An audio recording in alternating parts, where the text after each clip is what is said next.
Hi guys, ಎಲ್ಲರಿಗೂ ನಮಸ್ಕಾರ. Welcome back to my YouTube channel. ನಾವಿದೇ ಫಸ್ಟ್ ಕುಕಿಂಗ್ ವ್ಲಾಗ್ ಮಾಡ್ತಾ ಇದ್ವಿ. ಈ ಕುಕಿಂಗ್ ವ್ಲಾಗಲ್ಲಿ ನನ್ನ ಫೇವ್ರೇಟ್ ಆದ ಚಿಕನ್ ಬಿರಿಯಾನಿ ಹೇಗೆ ಮಾಡೋದು ಅಂತ ನಿಮಗೆ ತೋರಿಸ್ತೀನಿ.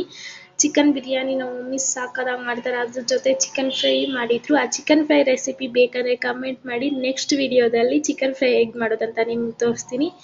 ಬನ್ನಿ ಇವಾಗ ಚಿಕನ್ ಬಿರಿಯಾನಿ ಹೇಗೆ ಮಾಡುವುದು ಅಂತ ನೋಡೋಣ. ಫಸ್ಟು ಸ್ಟವ್ ಅಂಟಿಸಿ ತಪ್ಪಲೆಗೆ ಫಸ್ಟ್ ನಾವು 3 ಟೇಬಲ್ ಸ್ಪೂನ್ ಅಷ್ಟು ತುಪ್ಪ ಹಾಕೋಬೇಕು. ಹಾಗೆ 2 ಸ್ಪೂನ್ ಅಷ್ಟು ಎಣ್ಣೆ ಹಾಕೋಬೇಕು. ಹಾಗೆ ಇಲ್ಲಿ ನಾವು ಚಿಕನ್ ತೊಳೆದಿಟ್ಕೊಂಡಿದ್ದೀರಿ. ಹಾಗೆ ಇದು ಬಿರಿಯಾನಿ ಮಸಾಲೆ, ಪಲಾವ್ ಎಲೆ, ಚಕ್ಕೆ ಲವಂಗ, ಏಲಕ್ಕಿ ಅದೆಲ್ಲ ಇರುತ್ತೆ. ಅದು ಎಣ್ಣೆಗೆ ಹಾಕಿ ಸ್ವಲ್ಪ ಹೊತ್ತು ರೋಸ್ಟ್ ಮಾಡ್ಕೋಬೇಕು. ಹಾಗೆ ಇಲ್ಲಿ ಶುಂಠಿ ಬೆಳ್ಳುಳ್ಳಿ ಪೇಸ್ಟ್, ಹಾಗೆ ಇದು ಮೊಸರು ಬಿರಿಯಾನಿಗೆ ಟೇಸ್ಟ್ ಕೊಡುತ್ತೆ. ಹಾಗೆ ಇಲ್ಲಿ 4 ಈರುಳ್ಳಿ, 4 ಹಸಿಮೆಣಸಿನ್ಕಾಯಿ, ಹಾಗೆ 2 ಟೊಮೆಟೊ ಕಟ್ ಮಾಡಿಕೊಂಡಿದ್ದೀರಿ. ಮತ್ತೆ ಇಲ್ಲಿ ಕೊತ್ತಂಬರಿ, ಪುದೀನ ಕಟ್ ಮಾಡಿಕೊಂಡಿದ್ದೀರಿ.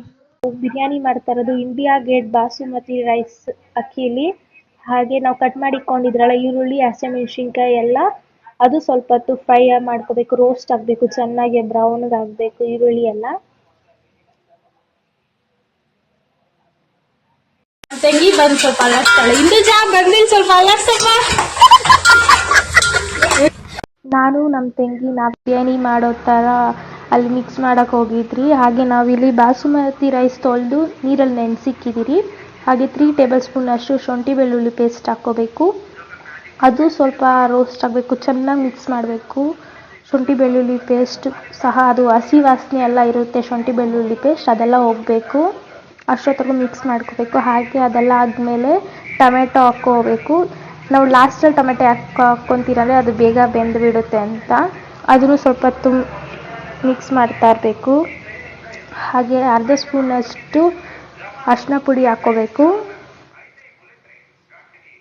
ಅದು ಫುಲ್ ಮಿಕ್ಸ್ ಮಾಡ್ಕೋಬೇಕು. ಹಾಗೆ ಸ್ವಲ್ಪ ಹೊತ್ತು ಪ್ಲೇಟ್ ಮುಚ್ಚಿದ್ರೆ ಆ ಟೊಮೆಟೊ ಅದೆಲ್ಲ ಬೇಯಬೇಕಲ್ವ, ಅದಕ್ಕೆ ಇವಾಗ ಬಿರಿಯಾನಿ ಮಸಾಲೆ ಯಾವ್ದು ಯೂಸ್ ಮಾಡ್ತಾ ಇರೋದಂದರೆ ಆರ್ಚಿದು. ಆ ಶುಂಠಿ ಬೆಳ್ಳುಳ್ಳಿ ಪೇಸ್ಟ್ ಹಾಕ್ಕೊಂಡಿದ್ರಲ್ಲ, ಅದು ಹಸಿ ವಾಸನೆ ಹೋಗೋವರೆಗೂ ಚೆನ್ನಾಗಿ ಮಿಕ್ಸ್ ಮಾಡ್ಕೋಬೇಕು. ಹಾಗೆ 2 ಟೇಬಲ್ ಸ್ಪೂನ್ ಅಷ್ಟು ಚಿಲ್ಲಿ ಪೌಡರ್, 1 ಟೇಬಲ್ ಸ್ಪೂನ್ ಅಷ್ಟು ಧನಿಯಾ ಪುಡಿ, ಹಾಗೆ 1 ಪ್ಯಾಕೆಟ್ ಪೂರ್ತಿ ಆರ್ಚಿ ಬಿರಿಯಾನಿ ಮಸಾಲ ಹಾಕ್ಕೊತಾ ಇದ್ದೀರಿ. ಇದು 3 ಸಹ ಚೆನ್ನಾಗಿ ಮಿಕ್ಸ್ ಮಾಡ್ಕೋಬೇಕು. ಅದು ಲೋ ಫ್ಲೇಮಲ್ಲಿ ಇಟ್ಕೊಂಡು, ಯಾಕಂದರೆ ಅದು ಹಸಿ ವಾಸನೆ ಎಲ್ಲ ಹೋಗ್ಬೇಕಲ್ಲ, ಚೆನ್ನಾಗಿ ಮಿಕ್ಸ್ ಮಾಡ್ಕೋಬೇಕು. ಎಷ್ಟು ಚೆನ್ನಾಗಿ ಅದು ರೋಸ್ಟ್ ಆಗುತ್ತೋ ಅಷ್ಟು ಚೆನ್ನಾಗಿ ಬಿರಿಯಾನಿ ಬರುತ್ತೆ ಆ ಮಸಾಲೆ ಎಲ್ಲ. ಹಾಗೆ ನಾವು 2 to 3 ಟೇಬಲ್ ಸ್ಪೂನ್ ಅಷ್ಟು ಮೊಸರು ಹಾಕ್ಕೊಂಡ್ರಿ. ಮೊಸರು ಕೂಡ ಸಖತ್ತಾಗಿ ಫ್ಲೇವರ್ ಕೊಡುತ್ತೆ ಬಿರಿಯಾನಿಗೆ. ಅದೆಲ್ಲ ಚೆನ್ನಾಗಿ ಮಿಕ್ಸ್ ಮಾಡ್ಕೋಬೇಕು. ಹಾಗೆ ರುಚಿಗೆ ತಕ್ಕಷ್ಟು ಕಲ್ಲುಪ್ಪು ಹಾಕ್ಕೋಬೇಕು. ಫುಲ್ ಚೆನ್ನಾಗಿ ಮಿಕ್ಸ್ ಮಾಡಬೇಕು, ಯಾಕಂದರೆ ಉಪ್ಪು ಅದೆಲ್ಲ ಹಿಡಿಬೇಕಲ್ವ ಮಸಾಲೆಗೆ. ಹಾಗೆ ತೊಳೆದಿರುವ ಚಿಕನ್ನು ಹಾಕ್ಕೊಂಡಿದ್ದೀವಿ ಮಸಾಲೆಗೆ. ಆ ಮಸಾಲೆ ಚೆನ್ನಾಗಿ ಮಿಕ್ಸ್ ಆಗಬೇಕು, ಯಾಕಂದರೆ ಆ ಪೀಸ್ಗಳಿಗೆಲ್ಲ ಮಸಾಲೆ ಹಿಡಿಬೇಕು. ಅದಕ್ಕೆ ಚೆನ್ನಾಗಿ ಮಿಕ್ಸ್ ಮಾಡ್ಕೋಬೇಕು. ಮಸಾಲೆ ಎಷ್ಟು ಚೆನ್ನಾಗಿ ಹಿಡಿಯುತ್ತೋ ಪೀಸ್ಗೆ, ಬಿರಿಯಾನಿನೂ ಕೂಡ ಸಕ್ಕತ್ತಾಗಿ ಬರುತ್ತೆ. ಪೀಸಲ್ಲೆಲ್ಲ ಮಸಾಲೆ ಎಲ್ಲ ಇರುತ್ತೆ, ಅದಕ್ಕೆ ಚೆನ್ನಾಗಿ ಮಿಕ್ಸ್ ಮಾಡ್ಕೋಬೇಕು. ಅದು ಲೋ ಫ್ಲೇಮಲ್ಲಿ ಇಟ್ಕೊಂಡು, ಇಲ್ಲಾಂದರೆ ಮಸಾಲೆ ಹಿಡಿಯಲ್ಲ ಬೇಗ.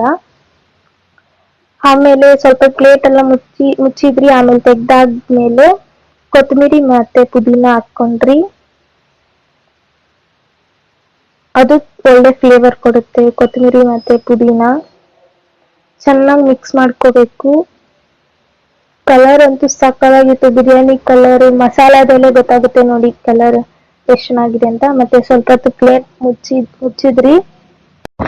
5 to 10 ಮಿನಿಟ್ಸ್ ಪ್ಲೇಟ್ ಮುಚ್ಚಿಬಿಟ್ಟಿರಬೇಕು. ಆಮೇಲೆ ಆ ಚಿಕನ್ ಪೀಸಿಗೆ ಮಸಾಲೆ ಎಲ್ಲ ಚೆನ್ನಾಗಿ ಹಿಡ್ಕೊಂಡಿರುತ್ತೆ.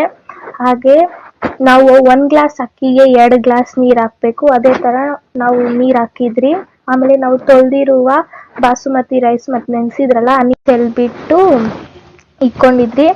ಅದು ನೀರು ಕುದಿಯೋಕ್ಕೆ ಸ್ಟಾರ್ಟ್ ಆದಮೇಲೆ ಅಕ್ಕಿ ಹಾಕ್ಕೋಬೇಕು. ನಮ್ಮ ಮಮ್ಮಿ ಚಿಕನ್ ಬಿರಿಯಾನಿ ಅಂತೂ ಸಕ್ಕತ್ತಾಗಿ ಮಾಡ್ತಾರೆ, ನನಗಂತೂ ತುಂಬ ಇಷ್ಟ.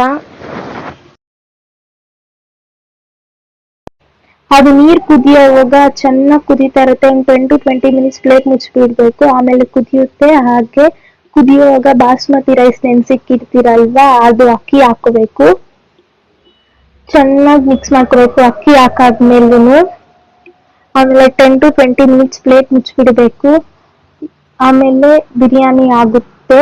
ಅದು ಬಾಸ್ಮತಿ ರೈಸ್ ನೆನೆಸಿರ್ತೀರಲ್ವಾ 20 ಮಿನಿಟ್ಸ್, ಅದಕ್ಕೆ ಬೇಗ ಅಕ್ಕಿ ಬೆಂದು ಬಿಡುತ್ತೆ. ಹಾಗೆ ಈ 2 ಈರುಳ್ಳಿ ಏನಕ್ಕೆ ಕಟ್ ಮಾಡ್ತಾ ಇದ್ದೀರಿ ಅಂದ್ರೆ ಅದು ಈರುಳ್ಳಿ ಸ್ವಲ್ಪ ಬ್ರೌನಿಶ್ ತರ ಆಗ್ಬೇಕು, ಅದು ಫ್ಲೇವರ್ ಕೊಡುತ್ತೆ, ಬಿರಿಯಾನಿ ಮೇಲೆ ಹಾಕ್ತಿದ್ರೆ ಜೊತೆಗೆ ತಿನ್ನುವಾಗ. ಅದಕ್ಕೆ ಬಾಣ್ಲಿ ಇಟ್ಕೊಂಡು 2 ಟೇಬಲ್ ಸ್ಪೂನ್ ಅಷ್ಟು ಎಣ್ಣೆ ಹಾಕೋಬೇಕು. ಎಣ್ಣೆ ಎಲ್ಲ ಕಾಯ್ದಾದ್ಮೇಲೆ ಈರುಳ್ಳಿ ಕಟ್ ಮಾಡ್ಕೊಂಡಿರ್ತೀರಲ್ವಾ, ಈರುಳ್ಳಿ ಹಾಕೊಂಡು ಚೆನ್ನಾಗಿ ಬ್ರೌನಿಶ್ ಮಾಡ್ಕೋಬೇಕು, ಅವಾಗ ಟೇಸ್ಟ್ ಕೊಡುತ್ತೆ. ಹಾಗೆ ಇಲ್ಲಿ ಚಿಕನ್ ಫ್ರೈ ಮಾಡಿದ್ದಾರೆ ನೋಡಿ, ಇದನ್ನು ಸಕ್ಕತ್ತಾಗಿ ಮಾಡ್ತಾರೆ ನಮ್ಮ ಮಮ್ಮಿ. ನೆಕ್ಸ್ಟ್ ವ್ಲಾಗ್ ಅಲ್ಲಿ ನಿಮ್ಗೆ ಈ ರೆಸಿಪಿ ಬೇಕಂದ್ರೆ ಕಮೆಂಟ್ ಮಾಡಿ, ನೆಕ್ಸ್ಟ್ ವ್ಲಾಗ್ ಅಲ್ಲಿ ಮಾಡಿಸ್ತೀನಿ. ಹಾಗೆ ಈ ಕಡೆ ಬಿರಿಯಾನಿ ಆಗ್ತಿದೆ, ಮತ್ತೆ ಅಲ್ಲಿ ಈರುಳ್ಳಿ ಫ್ರೈ ಮಾಡ್ಕೊತಾ ಇದೀವಿ. ಅದು ಎಷ್ಟು ಚೆನ್ನಾಗಿ ಬ್ರೌನ್ ಆಗುತ್ತೋ ಅಷ್ಟು ಚೆನ್ನಾಗಿ ಫ್ಲೇವರ್ ಕೊಡುತ್ತೆ. ಇಲ್ಲ ಅರೌಂಡ್ 50 to 60% ಅಷ್ಟು ಅಕ್ಕಿ ಬೆಂದಿದೆ, ಇನ್ನು ಸ್ವಲ್ಪ ಬೇಯಬೇಕಾಗಿತ್ತು ಅಷ್ಟೇ. ಫುಲ್ ಬ್ರೌನಿಗೆ ಆಗ್ತಿದೆ ನೋಡಿ ಈರುಳ್ಳಿ ಎಲ್ಲ, ಚೆನ್ನಾಗಿ ಬ್ರೌನಿಶ್ ಮಾಡ್ಕೊಬಿಡ್ಬೇಕು. ಇಲ್ಲಿ ಆಲ್ಮೋಸ್ಟ್ ಬಿರಿಯಾನಿ ಹಾಗೆ ಹೋಯ್ತು, ಸ್ಮೆಲ್ ಅಂತೂ ಸಾಕಾಗಿ ಬರ್ತಿತ್ತು. ಬಿರಿಯಾನಿ ಆದಾದ್ಮೇಲೆ ಆ ಈರುಳ್ಳಿ ರೋಸ್ಟ್ ಮಾಡ್ಕೊಂಡಿರ್ತೀವಲ್ವಾ, ಆ ಈರುಳ್ಳಿ ಬಿರಿಯಾನಿ ಮೇಲೆ ಹಾಕ್ಕೋಬೇಕು. ಇವಾಗ ಬಿರಿಯಾನಿ ರೆಡಿ. ಇವಾಗ ಬಿರಿಯಾನಿ ತಿನ್ನುವ ಸಮಯ. ಹಾಗೆ ನಾನು ಇವಾಗ ತಟ್ಟೆಗೆ ಸರ್ವ್ ಮಾಡ್ಕೊಂಡು ಸ್ವಲ್ಪ ಡೆಕೋರೇಷನ್ ಮಾಡ್ಕೊಂಡು ವಿಡಿಯೋ ಚೆನ್ನಾಗಿ ಕಾಣಿಸ್ಲಿ ಅಂತ.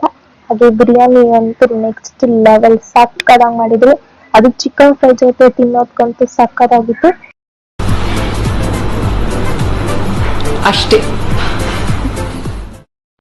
Thank you for watching our YouTube channel. Like ಮಾಡಿ, ಕಮೆಂಟ್ ಮಾಡಿ, ಶೇರ್ ಮಾಡಿ, ಹಾಗೆ ತಪ್ಪದೆ ಸಬ್ಸ್ಕ್ರೈಬ್ ಮಾಡಿ. ನೆಕ್ಸ್ಟ್ ಕುಕಿಂಗ್ ವ್ಲಾಗ್ ಅಲ್ಲಿ ಸಿಗುವ. ಧನ್ಯವಾದಗಳು.